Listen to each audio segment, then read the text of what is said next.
তো finally guys এই মোবাইলটো লৈ ল'লোঁ আৰু চাব পাৰে আপোনালোকে এইটো মই ছেকেণ্ড হেণ্ড ৰিফাৰবিছ বাই কৰিছিলোঁ অ'প' A1K আৰু এইটো মোৰ ছেকেণ্ডেৰী ডিভাইচ হিচাপে মানে মই বাই কৰিছোঁ আৰু এই মোবাইলটো এইকেইদিন মই এনেকৈ ইউজ কৰি আছোঁ চাব পাৰে আপোনালোকে বহুতেই ভাল মই পাৱাৰ অন কৰি পেলাই দেখাই আছোঁ পাৱাৰ অন এইটো অ'প' হয় অ'প' দেখিলে এই বুটনটো প্ৰেছ কৰাৰ পিছত এই পাৱাৰ অন হৈ যায় আৰু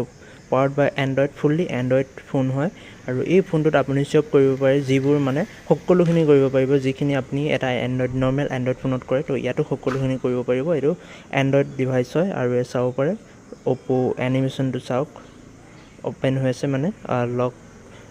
মানে পাৱাৰ অফ আছিল পাৱাৰ অন কৰি আছোঁ আপোনালোকে চাব পাৰে তো এইটোৱে হৈছে ইয়াত লিখা আছে প্ৰ' কেমেৰা চাব পাৰে বেছি কেমেৰা নাই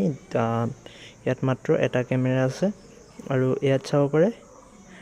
এটা সেলফি কেমেৰা আৰু ইয়াত মই পাছৱৰ্ডটো দি দিছোঁ আপুনি চাব পাৰে মোৰ মোবাইলত পাছৱৰ্ড লগোৱা আছে প্লাছ ফেচ লকো আছিলে এতিয়া পাৱাৰ অন কৰিছোঁ এতিয়া ফেচ লকে কাম নকৰিব তো মই পাছৱৰ্ডটো দি দিছোঁ তো ফাইনেলি অ'পেন হৈ গ'ল আপুনি চাব পাৰে তো ইয়াত সকলোখিনি এপছ কাম কৰি আছে তো এতিয়া জাষ্ট খুলিছোঁহে অলপ লোডিং হৈছে তো সেইবাবে অলপ শ্ল' হৈছে কিন্তু এতিয়া চাওক এতিয়া পূৰা ফাষ্ট চলি আছে আৰু এই ডিভাইচটো সম্পূৰ্ণ মানে ৱৰ্কিং কণ্ডিশ্যনত আছে আৰু এই ডিভাইচটো মই নতুনকৈ লোৱা নাই মানে ৰিফাৰবিছ ছেকেণ্ড হেণ্ড লৈছিলোঁ তো চাব পাৰে এতিয়াও গোটেইখিনি ৱৰ্কিং কণ্ডিশ্যনত আছে ইয়াত সকলোখিনি ৱৰ্ক কৰি আছে তো আপোনালোকে গম পালে এতিয়া আজি এই ফোনটো এতিয়া মই পাৱাৰ অফ শ্বাট ডাউন কৰি আছোঁ প্ৰেছ কৰি ৰাখিব লাগিব এনেকৈ শ্বাট ডাউন কৰি দিছোঁ আৰু মই এই মোবাইলটো ফাইনেলি লৈ ল'লোঁ আপোনালোকক সেইটোৱে ক'লোঁ আজিৰ ভিডিঅ'টো তো লগ পাম নতুন এটা ভিডিঅ'ৰ সৈতে তো আজিৰ ভিডিঅ'টো ইমানেই আছিল